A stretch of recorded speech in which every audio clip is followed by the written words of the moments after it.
tout ce qui s'est passé pendant la guerre et après la guerre dans ces régions du monde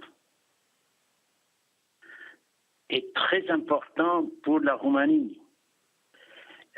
Non seulement pour la Roumanie, mais nous on parle de la Roumanie. Aux années 1918-1923, on se trouve dans une Europe qui avait traversé la tourmente, qui avait culbuté et renversé le système des relations internationales et la vie des nations, parce qu'il s'agit d'une guerre plus dévastatrice que toutes celles qui l'ont précédée et qui, à sa fin, au prix de millions de morts et d'une énorme souffrance distribuée, pour ainsi dire, amertume et effondrement de l'espoir pour certains, résurrection et optimisme pour d'autres.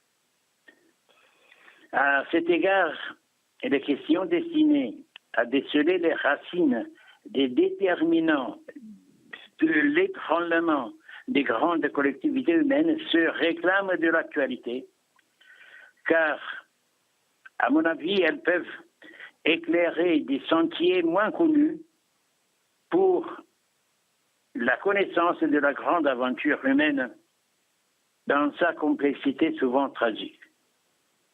À la fin de la Grande Guerre, les Roumains étaient parmi les vainqueurs. Redevenus puissance alliée, après la paix de 1918 avec les puissances centrales, la Roumanie englobait tous les territoires habités en majorité par des Roumains.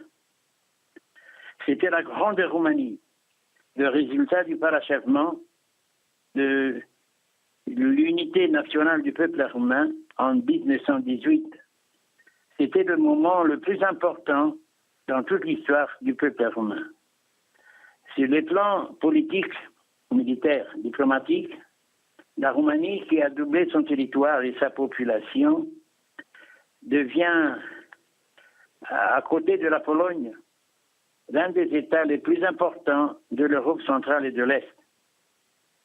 Avec ses 18 millions d'habitants, avec les richesses naturelles, avec la réforme agraire la plus radicale de l'époque, réforme commencée en 1921, avec sa nouvelle constitution de 1923, la monarchie constitutionnelle reprend en Roumanie ses efforts de modernisation.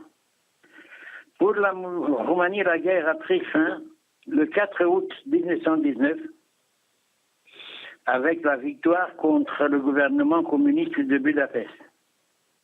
Dans les relations internationales, la Roumanie a milité pour le maintien des accords de Versailles et pour la défense de l'intégrité territoriale.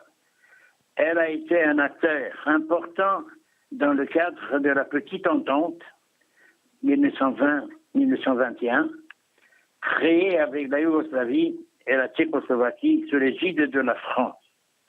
À l'est, la Roumanie avec la Pologne était censée barrer la route au bolchevisme russe. Concernant les années 1918-1923, la Roumanie, à mon avis, s'en sort mieux que certains de ses voisins. Mais ça, c'est un sujet qui devrait être développé pendant tout un cours universitaire.